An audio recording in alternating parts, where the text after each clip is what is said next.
Hump day? Yeah! Happy Wednesday.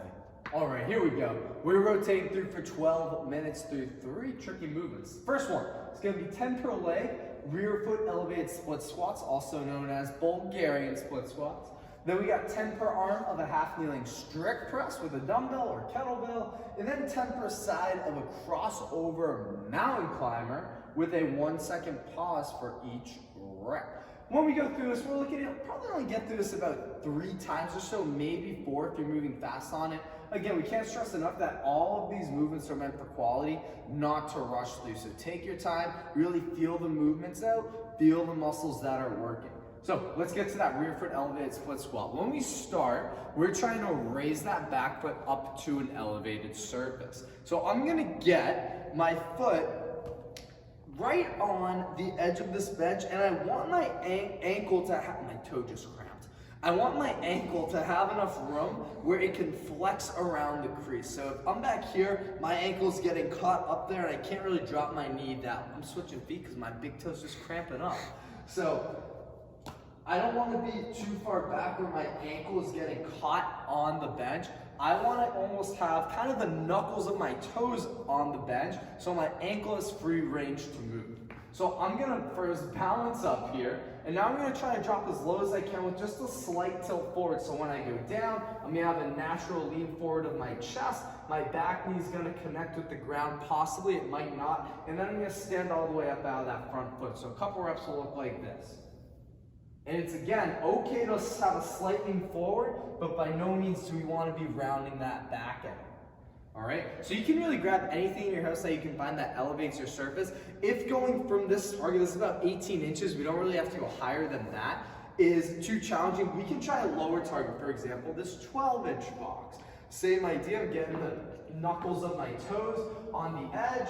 I'm going to tap that knee, slightly forward, and then stand on up. I recommend using a padded surface. If you use a sharp edge, it's going to kind of dig into the top of your foot and not feel super great. Another way to get into this is actually going the opposite route. You can start on the ground, place your foot in the proper position, kind of set your foot up to stand, and then you can stand right up out of it, and now I'm locked and loaded, ready to go. So that's an option. If you want to add weight into that, a couple different options. You can hold the weight right under your chin, just like you were doing a goblet lunge or something like that, like this. Or you can grab 2 weights, make sure they're the same weight, and you can hold them side by side like this, set up and do your thing going all the way down and up. So a few different options for this rear foot elevated split squat. A lot of us, since we don't do this very often, are going to just be using our body weight, so no weights involved. Try to make the 10 reps unbroken on one side, then unbroken on the other. If you can only do like 5 on one side, they have to switch to 5 on the other. We definitely don't want weights yet. So be sure you can confidently do 10 on each side without having to really stop before you start trying to involve weight with these movements. Next, that half kneeling strict press. I'm gonna get back into a lunge position now, except my back foot is not gonna be elevated. I'm gonna make sure my back hip is stacked over my back knee and my front knee is stacked over my front ankle. From there, whichever knee is on the ground, that same sided arm is gonna be the one doing the presses. So I'm gonna bring that dumbbell right up here. I want the back head of the dumbbell to be resting on my shoulder. If the head's big enough right now, I have a slight gap, but that's fine. I'm gonna make sure my ribs are down, my core is braced. I'm gonna drive up through my tricep and shoulder, get that full lockout without opening up my ribs like this. So I don't want to get overhead just to break at the midline. I want to make sure that core stays down and I'm pressing up and reaching back so that dumbbell finishes over my shoulder, and then I'll return. We are looking for slight pauses here. We don't just want to be fist pumping these reps out today. So again, 10 on one side, then you would switch legs, when you switch your arms, and then 10 on the other side. Lastly, the third movement is going to be 10 per side of that crossover mountain climber with a 1-second pause. So I'm going to start in this top of a plank position. I'm going to bring my right knee to my left side like this, and when I do, my right elbow is going to bend slightly. I'm going to pause for a second, then I'm going to twist back, and now I'm going to go the other side, pause, and then back. So at regular speed, it'll look like this. Pause, pause, so on and so forth. So we got 10 each side there. After about 5 or 6 each side, you're really gonna feel your core start to light up, as well as those shoulders. Gonna work on a lot of stability there. So again, we're looking to get through that at least 3 times, maybe even 4, if you're moving pretty fast on it. It's gonna be 12 minutes. Then, we got 5 rounds for time. 40 double unders, 20 jumping lunges, 10 dumbbell push presses. Kind of a low volume push press day. We usually have a lot of reps for these, not a ton today. But those 5 rounds, we want you to get these done in 12 minutes.